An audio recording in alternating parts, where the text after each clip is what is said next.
10절 말씀에 하나님의 각종 지혜에 대한 이야기를 우리가 좀 함께 나누어 보려고 합니다. 지혜란 말은 지식이라는 말과 좀 다르지 않습니까? 지혜가 뭐예요? 쉽게 이야기하면 지식이 뭐예요? 지식은 뭘 아는 것을 우리가 지식이라고 말한다면, 지혜는 뭐예요? 그 지식을 어느 때 어디에 어떻게 사용할 줄 아는가, 거기까지가 우리를 지혜라고 이야기하는 것 아니겠습니까? 그렇게 지식을 가진 사람은 많아도 지혜를 가진 사람은 그렇게 흔하지 않다는 걸 우리가 확인할 수 있죠. 바울은 하나님의 지혜를 이야기하면서 수식어 하나를 붙이죠. 하나님의 각종 지혜, 이렇게 얘기하지 않습니까? 10절에 각종 지혜. 그래서 각종이라는 말은 헬라어 원어에 보면 다양한, 다채로운 이런 의미가 그 안에 포함되어 있어요. 우리가 꽃을 보면 꽃이 굉장히 다양한 색깔을 그 속에 포함하고 있잖아요. 그리고 뿐만 아니라 왕관이나 이런 카펫을 만들 때 보면 그냥 단순하게 하나의 색으로 만들지 않고 아주 화려하게 다채로운 색으로 가득히 채우는 것처럼, 우리에게 주어지는 하나님의 지혜는 각종 다채로운 다양한 색깔의 지혜가 있다고 이야기하는 거란 말이죠. 그러므로 하나님의 각종 지혜, 다시 말하면 하나님의 다양한 지혜를 구원과 교회를 통해 이제 나타내고자 하셨다, 이렇게 바울은 지금 설명하고 있단 말이죠. 바울은 하나님의 지혜가 얼마나 놀라운가, 그것을 보여주기 위한 그 근거로 예수님의 십자가를 근거로 해서 구원과 교회로 그것을 보여주고 계신다고 성경은 이야기하고 있는 겁니다. 다른 성경인 고린도전서 1장에도 그렇게 말하는 걸 우리가 찾아볼 수 있죠. 고린도전서 1장 24절 말씀 우리가 같이 한번 볼까요? 오직 부르심을 받은 자들에게는 유대인이나 헬라인이나 그리스도는 하나님의 능력이요 하나님의 지혜니라. 하나님의 뭐예요? 능력이다, 그렇게 말하고 또 하나님의 지혜다, 이렇게 말하는 걸 우리가 확인할 수 있지 않습니까? 뭐가 하나님의 능력이고 뭐가 하나님의 지혜라고요? 그리스도가 하나님의 능력이고 하나님의 지혜라고 말하고 있단 말이죠. 이 본문 바로 앞절인 18절에도 이렇게 말하는 걸 조금 다르게 표현해요. 그리스도라고 말하지 않고 십자가의 도라고 말하면서 이렇게 이야기하는 걸 볼 수 있죠. 18절 같이 읽겠습니다. 시작. 십자가의 도가 멸망하는 자들에게는 미련한 것이요 구원을 받은 우리에게는 하나님의 능력이라. 그러니까 예수님과, 다시 말하면 예수님과 예수님의 십자가는 하나님의 능력일 뿐만 아니라 하나님의 지혜라고요. 지혜. 그러니까 하나님의 지혜가 드러난 최고의 사건이 바로 십자가를 통한 구원이요, 그 십자가를 통한 구원으로 말미암아 탄생하게 된 교회란 말이에요. 교회란 말이에요. 그래서 구원과 교회는 하나님이 당신의 지혜가 얼마나 풍요롭고 거대한가를 보여주는 최고의 걸작이라고 우리가 묘사할 수 있는 거예요. 그러니까 여러분이 여기 구원받아서 있는 게 뭐예요? 하나님의 지혜가 얼마나 놀라운 건지. 우리 교회가 이렇게 세워진 게 뭐로 보여지는 거라고요? 하나님의 지혜의 놀라움을 보여주는 증거로 우리가 여기에 함께 존재하고 있다는 걸 바울은 지금 이야기하고 있다고요. 그렇다면 하나님이 성취하는 놀라운 지혜 뭘까요? 첫째로 하나님은 사랑과 공의를 해치지 않고 구원하신다는 거죠. 하나님의 사랑과 공의를 해치지 않고 구원하신다는 겁니다. 여러분, 우리가 가장 먼저 중요하게 생각해야 될 게 뭐냐면, 죄라는 걸 우리가 너무 쉽게 생각하지 말아야 한다는 거예요. 죄라는 걸 너무 쉽게 생각하지 말아야 된다는 거예요. 구원 문제를 말할 때 제가 늘 걱정하는 건 뭐냐면, 기독교의 구원이 지나치게 죄와 상관없이 축복이라는 개념으로만 강조되고 있다는 게 굉장히 위험스럽단 말이죠. 구원은 죄라는 문제와 떼어놓고는 결코 출생하지 않는, 생각할 수 없는 개념이란 말이에요. 파악할 수 없는 개념이라고. 죄에 빠져 죽을 수밖에 없기 때문에 하나님이 구원해 내셨다고 말하는 거죠. 그게 바로 구원이란 말이에요. 그러니까 죄가 없으면 구원도 필요가 없는 거예요. 죄에 빠졌기 때문에 구원이라는 게 비로소 가능한 거란 말이죠. 그러니까 본전치기 하고 있다가 상급을 받는 게 아니라 본전 이하로 우리가 존재하고 살아갔단 말이죠. 형벌 속에 있던 우리를 형벌을 면하게 하실 뿐만 아니라 하나님의 상급을 받는 자리에 있게 만들어 놓으신 게 바로 구원이라고 이야기하는 겁니다. 또 하나 우리가 놓치지 말아야 할 게 뭡니까? 하나님이 죄라는 문제를 너무 쉽게 푸셨다고 생각하지 말아야 된다고. 죄라는 문제가 그렇게 쉽게 풀릴 만한 문제가 결코 아니란 말이에요. 이건 좀 인간적으로 표현하면 그렇다는 거예요. 하나님은 뭐 그렇지 않지만 그냥 하나님을 인간적으로 우리가 표현하자면 죄 문제는 하나님께도 상당히 고심하면서 풀어야만 하는 문제였다고 이야기하는 겁니다. 물론 하나님은 우리와 달라서 그렇게 그분은 전지하시잖아요. 그러니까 우리와 같이 고심했다는 건 아니지만 그냥 인간적으로 표현하자면 이 죄 문제는 하나님도 쉽게 풀기가 좀 그랬던 문제란 말이죠. 왜 그래요? 인간이라는 작품은 그 자체가 결코 쉬운 존재가 아니기 때문에 그렇다는 겁니다. 여러분 성경에서 창조를 우리가 생각할 때 모든 피조물들을 가르쳐서 하나님이 어떻게 창조하셨다 그러죠? 어떻게 창조하셨어요? 잘 몰라요? 여러분 성경에 잘 안 나와요 그런 게? 어떻게 창조하셨어요? 말씀으로 창조하셨잖아요. 말씀으로. 그죠? 하나님께서 말씀으로 창조하셨단 말이죠. 빛이 있으라 하심에 빛이 있었고 식물이 있으라 하심에 식물이 있었고 동물이 있으라 하심에 동물들이 함께 다 만들어지고 창조되었단 말이죠. 그러나 인간은 그렇게 창조되었다고 얘기합니까? 그렇지 않아요. 인간은 말씀으로 창조되어진 게 아니라 뭐라고 이야기해요? 하나님이 손수 당신의 손으로 진흙을 이겨서 그것을 빚으시고 그 안에 당신의 생기를 불어넣어 인간을 창조하셨다고 말씀하고 있단 말이죠. 그렇기 때문에 그런 인간이 타락해서 오염되었음에도 불구하고 쉽게 에휴 오염됐으니까 그냥 갖다 버려 이렇게 얘기하실 수가 없단 말이죠. 여러분 그냥 이 손수건 얼마 안 되니까 이게 뭐 더러운 게 묻으면 어떻게 해요? 쉽게 그냥 버려 이렇게 얘기할 수 있잖아요. 그죠? 근데 그렇지 않은 존재들이 있다고요. 의선이가 더러워졌어. 그러면 제가 의선이 갖다 버려 이렇게 할 수 있어요?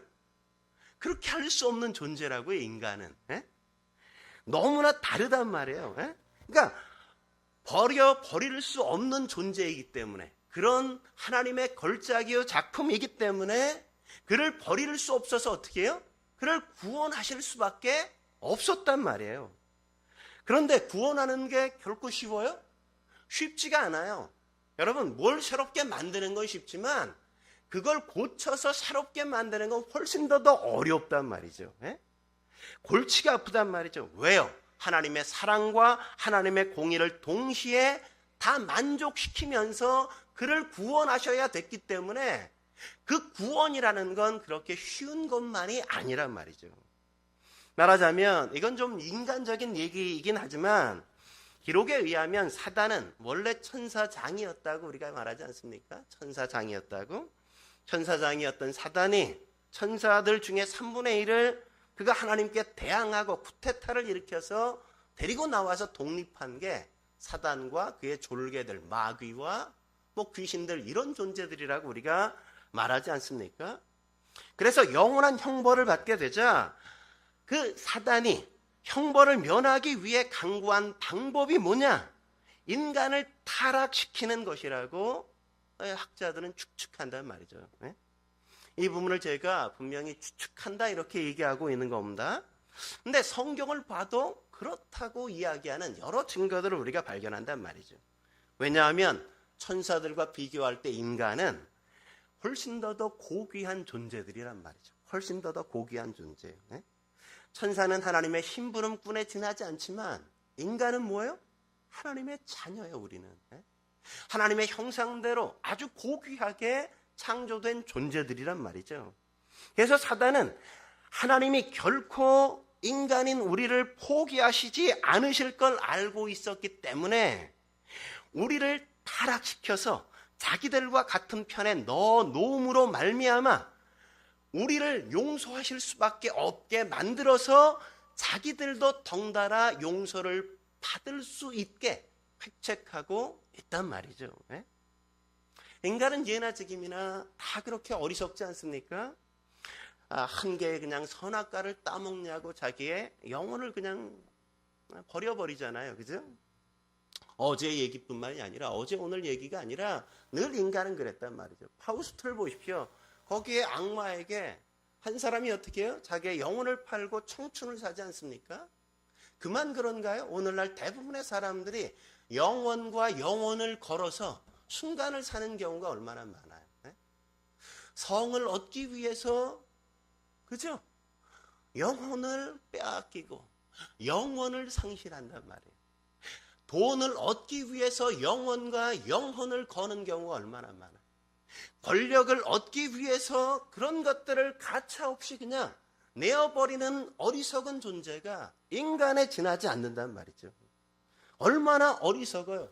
그 정도 수준밖에 인간은 되어지지 않는다는 게 우리의 삶에서 늘 발견되어지는 것 아닙니까? 하나님은 우리를 구원해야 하지만 공의 때문에 사랑하지 못하거나 사랑 때문에 공의를 구부려뜨리지 않아야만 된단 말이죠. 이 문제를 풀기 위해 필요했던 게 하나님의 각종 지혜라고 성경이 말하고 있는 거란 말이죠.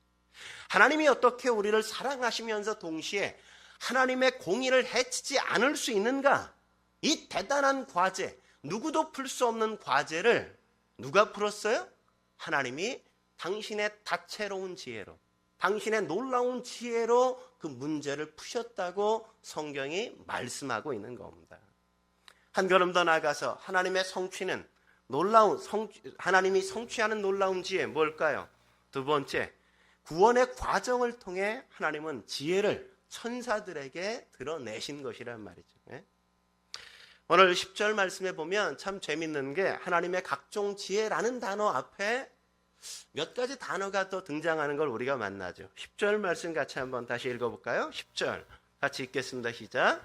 이는 이제 교회로 말미암아 하늘에 있는 통치자들과 권세자들에게 하나님의 각종 지혜를 알게 하려 하심이니. 하나님의 각종 지혜를 누구에게 알게 하셨다고요? 인간들이 아니라 하늘에 있는 통치자들과 권세자들에게 알게 하려 하심이라 이렇게 말씀하고 있다는 걸 여러분이 놓치면 안 된단 말이에요. 예? 이상하지 않습니까? 인간에게 알게 하시지 않고 하늘에 있는 통치자들과 권세자들, 그들이 누구예요? 천사들이란 말이에요. 천사들. 예? 그러니까 어떤 의미에서 하나님은 의도적으로 천사들에게 당신의 지혜를 보여주시기 위해서 이 인간의 죄의 문제를 해결하는 그 과정들을 역사 속에 펼쳐 보이고 계시다고 지금 이야기하고 있단 말이에요. 인간은 타락해서 하나님과 단절되어 하나님이 무슨 생각하는지, 하나님이 어떤 일을 하는지 도대체 알 수가 없지만, 그러나 천사들은 그렇지 않잖아요. 하나님 앞에 늘 하나님을 수종드는 존재들이 천사들 아닙니까? 천사들도 그래서 여러 계층이 있다고 성경이 이야기하잖아요. 이사야에서 6장에 가보면 누가 등장해요? 천사 가운데? 스랍이 등장하죠. 스랍. 여러분의 성경은 참 많은 게 없나 봐요. 제 성경에만 있나 봐요. 이게 자꾸. 스랍이 등장하죠. 스랍도 천사들의 계급 가운데 한 계급이란 말이에요. 근데 그 스랍은 어떤 존재라고 이야기하죠? 날개가 6개야. 우리는 2개의 날개 가진 천사밖에는 묘사가 안 돼 있지만 날개가 6개야. 그래서 둘로는 눈을 가리고 둘로는 발을 가리고 2개로 날면서 뭘 해요? 찬송하리도다 찬송하리도다 찬송하리도다. 그죠? 하나님을 찬양하는 일을 담당하는 게 누구라고요? 스랍이라는 천사들이 하는 일이라고요. 어디서? 주님 곁에서 주님이 하시는 주님의 영광을 바라보고 하나님이 행하시는 능력들을 늘 관찰하면서 그분의 하시는 일을 그렇게 늘 찬양하는 존재가 스랍들이라고요. 스랍들. 그러나 그 천사들마저도 그렇게 주님 곁에 함께 머물면서 그분의 하시는 역사를 늘 보면서도 이 죄의 문제를 어떻게 하나님이 풀어가실지를 그들이 감을 잡았다? 전혀 감을 잡을 수가 없었다고요. 없었다고. 성경이 그렇게 말하잖아요. 베드로전서 1장 12절 말씀 같이 한번 볼까요? 12절 같이 읽겠습니다. 시작. 이 섬긴 바가 자기를 위한 것이 아니요 너희를 위한 것임이 계시로 알게 되었으니 이것은 하늘로부터 보내신 성령을 힘입어 복음을 전하는 자들로 이제 너희에게 알린 것이요 천사들도 살펴보기를 원하는 것이니라. 천사들도 뭐 하기를 원한다? 살펴보기를 원한다. 여기서 살펴보다는 단어는 헬라어 원어 성경은 자세히 보기 위해서 이렇게 허리를 구부려서 이렇게 보는 거, 그 모습을 묘사하는 거예요. 그냥 적당히 별 관심 없이 바라보는 게 아니라 하나님이 어떻게 인간의 죄 문제를 해결하시고 그들을 구원하시고 그들을 통해서 어떻게 하나님의 교회를 세우시는지를 너무나 관심 있게, 과연 그 일을 이룰 수 있는가, 불가능한 그 일을 그걸 지켜보고 있는 모습을 이렇게 묘사하고 있단 말이죠. 어떻게 인간의 죄 문제를 해결하는가, 어떻게 인간을 구원하시는가, 그게 그렇게 천사들에겐 감을 잡을 수도 없는 거대한 문제였다는 걸 성경이 이야기한단 말이죠. 여러분 생각해 보십시오. 타락한 인간을 하나님이 어떻게 회복해 가십니까? 만약 죄 때문에 형벌 속에 집어넣는다면 뭐가 제한을 받아요? 하나님의 사랑이 제한을 받잖아요. 그죠? 하나님의 공의가 공의는 만족시키지만 하나님의 사랑을 제한받잖아요. 그럼 뭐가 문제예요? 하나님은 사랑이시라고 말할 수 없게 되어지는 거죠. 하나님은 사랑의 존재가 아니라는 것이 증명될 수밖에 없다고요. 그러면 반면에 하나님이 사랑이라는 걸 증명하고자 그냥 죄인을 벌하시지 않는다면 어떤 일이 벌어져요? 하나님은 공의롭지 않네? 이렇게 이야기가 될 수밖에 없는 문제가 된단 말이죠. 그렇기 때문에 하나님이 이 죄 문제를 해결하실 때 공의와 사랑을 다 만족시키면서 어떻게 푸실 건가? 이걸 천사들도 주의 깊게 지켜보고 바라보고 있다고 이야기하는 겁니다. 근데 성경을 보면 참 재밌잖아요. 하나님이 이상하게 그 문제를 풀어가시는데 너무 이상하게 행동하신단 말이죠. 어느 날 갈대아 우르에서 아브람을 불러내세요. 그리고 가나안 땅에 보내시고는 그냥 여기저기로 끌고 다니시고 그 땅에서 그들이 정착할 만한 땅도 주지 않아. 겨우 준 게 뭐예요? 무덤 하나밖에는 없어. 아무것도 안 주셨어. 하나님이 도대체 뭘 하시려고 그러시나 알 수가 없단 말이죠. 이삭이 태어나고 야곱이 태어나고 그 다음에 누가 태어나요? 그것도 여러분의 성경에 없어요? 야곱이 태어나잖아요. 야곱 다음에 요셉이 태어나잖아요. 요셉이 태어났는데 그를 어디로 보내요? 애굽으로 보내요. 애굽을 그냥 보낸 게 아니라 그냥 팔려 보낸단 말이에요. 팔려서. 아니 왜 하나님이 그러시나 알 수가 없다고요. 기근이 들자 가족들이 애굽에 내려가서 도움을 얻게 되는 걸 보고 천사들이 뭘 깨닫게 되어져요. 하나님이 이 기근 때를 대비해서 요셉을 보내셨구나. 이걸 비로소 깨닫고 놀라워했는데 애굽에 내려간 이스라엘 백성들이 다 어떻게 되어져요? 400년 동안이나 그 땅에서 종노릇하게 되어진단 말이죠. 아니 도대체 이건 무슨 의도인 거야 하나님의? 알 수가 없어요. 근데 그 속에 모세를 부르세요. 하나님께서 모세를 부르시는 걸 보니까 모세를 통해 놀라운 일을 행하시겠구나 이렇게 기대하고 지켜봤는데 모세가 어느 날 사람을 죽이더니 그냥 미디안 땅에 도망가 버리네. 아니 이건 또 뭐야? 근데 하나님이 또 아무것도 안 하시는 거야. 모세가 80세가 되어서 이제 죽을 날이 머지않는데 살 날이 얼마 안 남았는데 그제서야 하나님이 그를 부르셔서 다시 애굽에 보내세요. 애굽에 보내시더니 10가지 재앙을 내리시고 이스라엘 백성들을 애굽에서 구출해내세요. 야, 역시 하나님은 멋지시오. 하나님이 이렇게 하시려고 그러셨구나. 그랬는데 하나님이 애굽에서 구원해내셔서 광야에서 하신 게 뭐예요? 이스라엘 백성들을 다 죽게 만드셨어.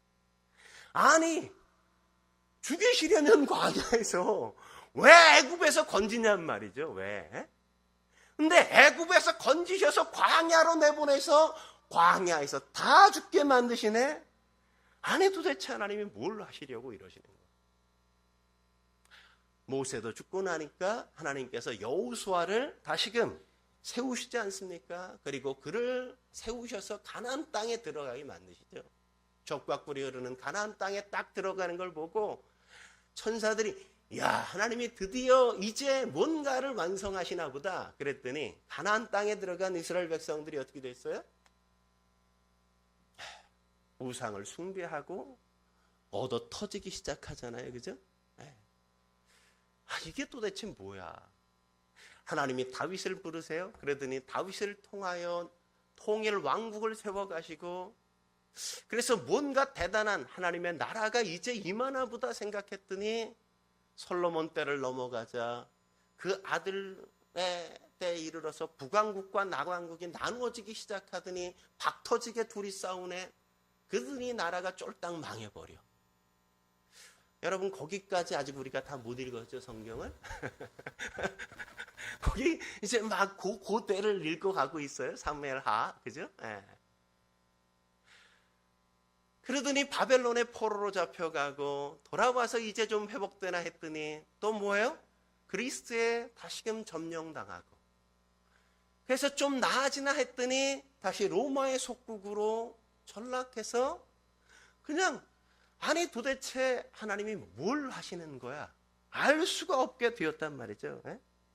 지금까지 아브라함을 부르시고 요셉을 부르시고 모세를 부르시고 다윗을 불러서 아무 일을 시켜봐도 그들이 이루어가는 게 아무것도 없단 말이에요. 그럼 뭘 말하는 겁니까? 어떤 인간을 불러도 인간은 다 그 정도 수준밖에 되어질 수밖에 없다는 걸 긴 역사를 통해서 주님은 보여주고 계신다고요. 그래서 생각한 거죠, 천사들이. 그러면 도대체 하나님이 이제 뭐 아무것도 안 하시려고 그러는 거 아니야? 이러면 못 하시는 거 아니야? 그랬더니 하나님이 성자 예수님을 이 땅에 딱 보내시는 거예요. 성자 예수님. 하나님의 본체시요 하나님의 동등됨을 가지신 그분을 이 땅에 딱 보내시는 거예요. 이야, 이젠 뭔가 하시려나 보다. 기대를 했어요. 어디로 보내시나 봤더니 어디로 보내셨어요? 그것도 여러분의 성경에 없어요? 마국간으로 보내잖아요. 아니 왕궁으로 보내셔도 시원찮을 판에 마국간에 보내시고 그래도 하나님이 뭔가 하시겠지. 인간들과 차원이 다른 성자 예수님을 하나님이신 그분을 이 땅에 보내셨으면 뭔가 다를 거야 라고 기대하고 지켜봤는데 어떻게 하세요 하나님이? 그를 십자가에 그냥 죽여버리시네. 네? 얼마나 큰 충격이었을까요? 얼마나 멘붕에 빠졌을까요? 아니 하나님이 회복시키신다며 어떻게 회복시키려고 이런 거냐? 도저히 상상할 수 없는 경악할 만한 그 환경에 빠졌단 말이죠. 어떻게 이러실 수 있나? 성자 하나님을 사망의 권세 아래 어떻게 버리실 수가 있는가? 경악을 금치 못했단 말이죠. 그러나 전혀 희망이 없어 보이는 가장 경악했던 게 얼마나 큰 놀라움과 찬성으로 변화되어집니까? 사망으로 사망의 권세 잡은 자의 사단을 멸하실 뿐만 아니라 무덤에서 승리하시고 무덤에 갇힌 모든 자들을 다 끌고 주님께서 그 속에서 나오시는 역사를 비로소 만드시는 것 아니겠습니까? 바로 그게 하나님의 지혜라고 성경이 이야기하고 있단 말이죠. 천사들마저도 그렇게 역사가 펼쳐지고 하나님의 구원의 역사가 만들어질 거라는 상상도 아무도 할 수가 없었다고요. 그 광경을 보면서 그들은 경이로움 가운데 입을 다물지 못하는 거란 말이죠. 십자가에서 하나님의 사랑을 만족시키시고 십자가에서 하나님의 공의를 만족시키시고 그 속에서 인간을 구원해내는 놀라운 역사를 하나님께서 이루어 가시는 것 아니겠습니까? 하나님은 그렇게 놀라운 구원을 누구에게 펼쳐 보이셨다고요? 천사들에게 당신의 지혜가 어떠함을 밝히 보여주고 계신다고요. 그렇다면 한 걸음 더 나가서 하나님의 성취하는 놀라운 지혜 뭘까요? 세 번째, 하나님의 구원 과정처럼 경이로운 방법으로 교회를 세워 가신다는 거죠. 하나님께서 교회를 그렇게 세워 가신다는 겁니다. 그래서 성경이 이런 기록들을 하고 있는 거예요. 고린도전서 4장 9절 말씀 같이 한번 볼까요? 4장 9절 천천히, 여러분 천천히 읽어보세요. 그냥 막 읽지 말고 뭔 말씀인가 같이 읽겠습니다. 시작. 내가 생각컨대 하나님이 사도인 우리를 죽이기로 작정된 자 같이 끄트머리에 두셨음에 우리는 세계 곧 천사와 사람에게 구경거리가 되었노라. 이게 왜 구경거리가 된 거예요? 천사들이 왜 이 사도들을 구경하게 만들었냐 이거죠. 천사들이 얼마나 상상할 수 없는 방법으로 하나님의 복음이 증거되게 만드셨는가를 주님께서 보이시고 계신다고요. 사도들을 어디다 두셨어요? 하나님께서? 예? 어디다? 죽이기로 작정된 자 같이 끄트머리에 두셨다고 얘기하잖아요. 이건 어떤 거냐면 여러분 이 당시에 로마 시대에 그런 게 많았잖아요. 원형 경기장이 딱 있잖아요. 주말만 되어지면 로마 시민들이 다 모여가지고 경기장 안에 모여서 막 뭐 이런 싸움 같은 거 막 경기하고 막 그러는 걸 다 지켜보잖아요. 근데 마지막에 뭐가 있냐면 사자를 딱 풀어놓고 맹수를 굶긴 사자를 딱 풀어놓고 그리스도인을 딱 풀어놓는 거예요. 하이라이트 클라이막스로 딱 성도들을 풀어놓는 거예요.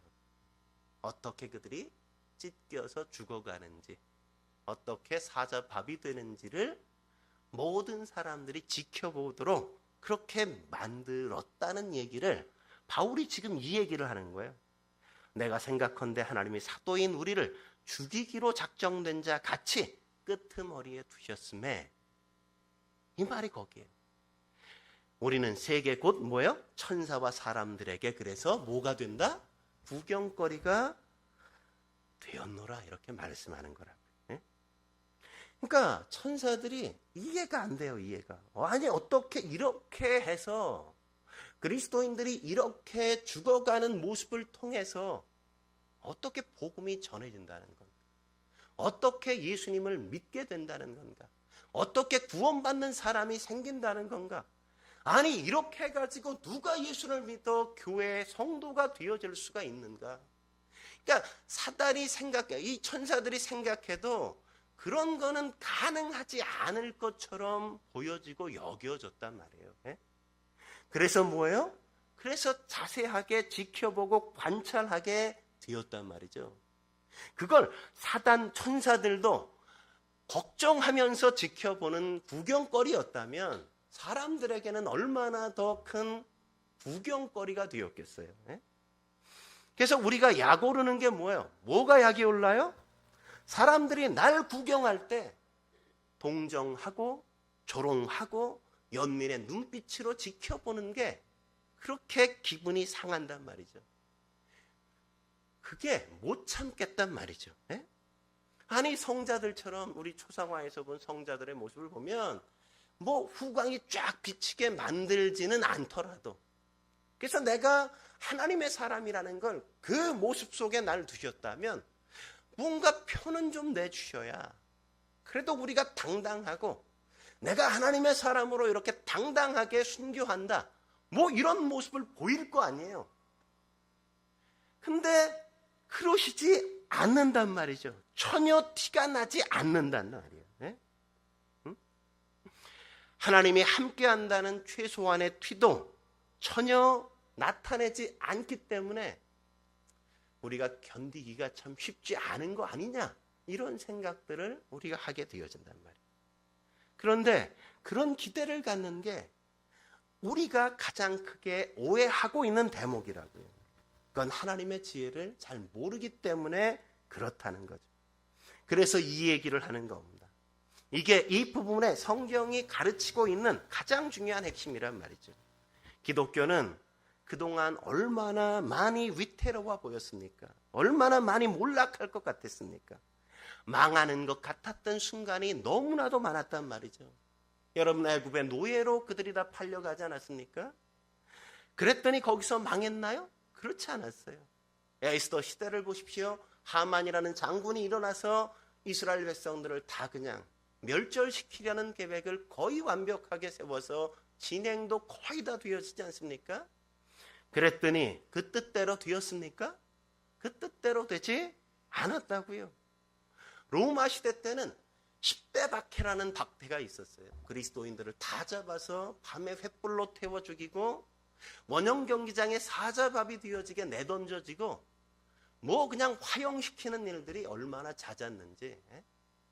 거의 그리스도인들을 그렇게 철저하게 박해했기 때문에 기독교가 그 세계 속에 생존할 거라고 누구도 상상하는 사람이 없었단 말이에요. 얼마나 많은 위기가 있었어요? 수천 년 기독교의 역사 속에 수많은 위기들이 찾아왔지만 그래서 망할 것 같기도 하고 그래서 사라질 것 같기도 하고 다시는 꽃을 피울 수 없을 것처럼 느껴졌던 순간들이 너무너무 많았단 말이죠. 그러나 그럼에도 불구하고 그런 순간에 하나님은 기독교를 망하게 하셨냔 말이에요. 하나님은 그 역사를 반전시키셨죠. 하나님은 그 역사를 역전시켜 가시지 않았습니까? 그 역사가 뭐예요? 하나님의 지혜를 증거하고 있다고 바울은 지금 그렇게 이야기하고 있단 말이죠. 이 역사, 이 전체 역사를 우리의 개인의 사건으로 적용시켜 보십시오.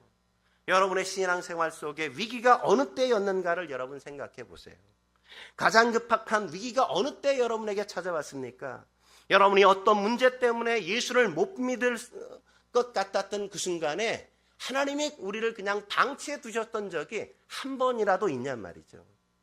사실 따지고 보면 예수 믿다가 말았어야 했던 순간들이 참 많이 우리 가운데 있지 않습니까?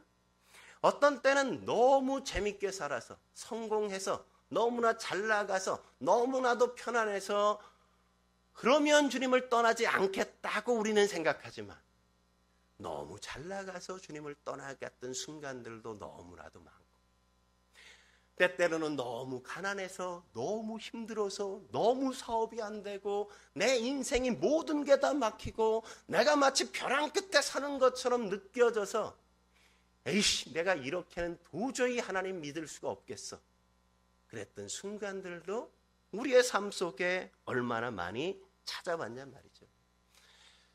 우리의 거의 모든 순간들이 모든 삶의 순간들이 그냥 거의 대부분 내 신앙의 위기를 자초하는 순간들로 만들어갔던 때가 거의 대부분이라고 말해도 과언 아닙니까? 그런데 그럼에도 불구하고 하나님은 언제나 우리를 하나님 앞에 다시금 나오게 만들고 하나님 앞에 예비하게 만드시지 않았습니까? 그러므로 우린 하나님이 하시는 일에 대해서 하나님의 지혜에 대해서 신뢰할 수밖에 없어야 한단 말이죠. 그래야 인내할 수 있게 되는 거라고요. 겸손히 하나님 앞에 항복할 수 있게 되는 거란 말이죠. 여러분 디모데전서 3장 16절을 보십시오. 거기에 보면 이런 멋진 표현이 나오는 걸 우리가 발견하죠. 같이 한번 읽어볼까요? 16절 시작. 그도다 경건의 비밀이요 그렇지 않다 하느니 없도다. 그는 육신으로 나타난 바 되시고 영으로 의롭다 하심을 받으시고 천사들에게 보이시고 만국에서 전파되고 그죠? 네. 세상에서 믿음 바 되시고 영광 가운데 올려지셨느니라. 네. 여기도 보면 누구에게? 천사들에게 보이시고 이렇게 얘기하잖아요. 어떤 걸? 그의 육신으로 나타난 바 되시고. 이 말은 뭐예요? 부활을 얘기하는 거죠. 그죠? 그러니까 주님이 부활한 걸 누구에게 보여주시려고 하셨다는 거예요? 천사들에게 보여주시려고 하셨다고요. 네? 천사들에게. 네? 이 말씀이 그 말씀이에요. 놀랍지 않습니까? 여러분 부활하면 누가 가장 먼저 떠올라요? 부활하시고 누구에게 딱 나타나셨죠? 베드로에게 나타나셨죠. 베드로. 네? 왜 베드로에게 나타나셨어요? 베드로가 예수님을 3번이나 부인했잖아요. 부인했잖아요. 네? 그 수제자라는 게 내가 주를 위하여 목숨까지도 버리겠나이다 이렇게 얘기했다는 게 주님을 3번이나 부인하고 그냥 저 구석으로 돌아가가지고 있으니까 어떻게 하세요? 하나님께서 너 같은 건 필요 없어. 그리고 그를 버리신 게 아니라 주님이 그를 다시금 찾아가셔서 시험에 들어있는 그를 다시금 회복시키시잖아요. 네? 그러나 지금 성경을 보면 이 구절을 보면 그런 베드로만에게 이게 해당되는 게 아니라 부인하는 차원에서만이 아니라 궁금한 차원에서 지금 가장 이 예수님의 부활을 가장 궁금해하는 대상이 누구라는 겁니까? 베드로는 관심도 없었는데 누가 제일 궁금했다고요? 천사들이 제일 궁금해하고 있다고요. 네? 아니, 성자 하나님이 어떻게 사망의 그늘 아래 들어갈 수 있는가? 무덤 안에 어떻게 성자 하나님께서 그 속에 들어갈 수 있는가? 너무나 충격에 빠져서 헤어나오지 못하는 그들을 위해서 하나님이 어떻게 하셨다는 거예요? 짠 하고 부활하시는 걸 보여주셨다고 성경이 말하고 있단 말이에요. 이게 하나님의 지혜라고요, 지혜. 결론은 이겁니다. 왜? 이 하나님의 지혜를 알아야 할까요? 우리의 모든 원망이나 불평들은 우리의 어리석음과 미련함이 그 이유이지 하나님이 성이 없으시거나 하나님의 능력이 없으시기 때문이 아니라는 거예요. 하나님의 지혜의 부요함과 깊이에 대해서 우리가 무지하기 때문에 우리가 그렇게 하나님을 원망하고 하나님 앞에 불평한단 말이죠. 그래서 시편 76편 10절에 뭐라고 이야기합니까? 이렇게 시편 기자는 이 사실을 깨닫고 노래하는 걸 우리가 만나는 거예요. 10절 같이 읽어볼까요? 시작. 진실로 사람의 노여움은 주를 찬송하게 될 것이요 그의 남은 노여움은 주께서 금하시리이다. 이 구절 여러분 놓치지 마십시오. 무슨 말씀이에요? 지금 화를 내고 있는 이유가 뭐라는 겁니까? 하나님의 지혜를 그가 잘 알지 못해서 불평하고 원망하고 하나님 앞에 그냥 쏟고 있다고요. 화를 막. 왜? 하나님의 지혜를 알지 못하니까. 근데 하나님의 지혜가 이 역사 속에 펼쳐지고 나면 그것을 다 지켜보고 나서 하나님의 그 놀라운 지혜를 깨닫고 발견하고 나면 어떻게 바뀐다고요? 다시 이 구절 띄워보세요. 뭐라고요? 그 하나님에 대하여 원망하고 불평했던 그 모든 큰 목소리의 그 노여움들이 뭐로 바뀐다? 주를 찬송하는 목소리로 바뀌어지고야 말 것이다 이거예요. 그래서 그 입이 노여움을 쏟아내던 그 노여움이 그 입이 툭 닫히게 되어지고 쪽팔려서 말할 수가 없어. 원망했던 내가 원망스러워. 불평했던 내가 너무나 부끄러워서 더 이상 고개를 들지 못하고 천사들처럼 눈을 가리고 발을 가리고 날갯짓 하면서 입술로만 역시 하나님은 하나님이십니다. 하나님은 역시 하나님이셨습니다. 그렇게 노래하게 될 것이라고 말씀한단 말이죠. 하나님의 각종 지혜, 그 지혜의 부요하심, 그 지혜의 깊으심, 그 지혜의 능력의 산물이 뭐냐? 바로 여러분과 저라는 거예요. 여러분. 그 모든 지혜와 능력은 우리 때문에 발동한 것이고 우리를 위해서 쓰여진 것이고 우리라는 목적 이외에는 그 하나님의 지혜가 동원될 이유가 지금까지 없었다고 바울은 이야기하고 있는 거라고요. 하나님이 우리를 죄로부터 타락한 인간을 구원하시고자 당신의 영광을 걸고 당신의 명예를 걸고 당신의 전 존재를 걸어서 인간을 구원해내시고 구원해내신 그들을 통해서 우리를 그리스도의 몸에 접붙여서 지체가 되게 만드시고 교회가 되게 만드셨다고 이야기하는 겁니다. 여러분, 그래서 우리가 구원받고 지금 여기에 성도가 되어 그리스도의 몸인 교회의 지체가 되어 우리가 살아간다면 우리가 뭘 걱정할 수 있겠냐 이거예요. 예수 믿는 자부심이 거기에서 나와야 된다고요. 교만하라는 게 아니에요. 우리가 어떤 사랑을 받고 어떤 대접을 하나님께 받고 있는가를 우리가 깨달을 필요가 있다고 이야기하는 거라고요. 여러분과 저는 결코 시시한 존재로 이 땅에 존재하고 있지 않다고요. 우리를 창조하실 때, 천지를 창조하실 때 하나님이 당신의 손으로 아담과 하와를 지으신 그들보다 우리는 훨씬 더 존귀한 존재들이라는 사실을 결코 놓치지 마십시오. 아담과 하와는 당신의 손으로 흙을 빚어서 창조해낸 존재이지만 우리는 예수 그리스도의 십자가를 통해서 창조하시고 구원해내신 존재라는 사실을 우리가 까먹으면 안 된단 말이죠.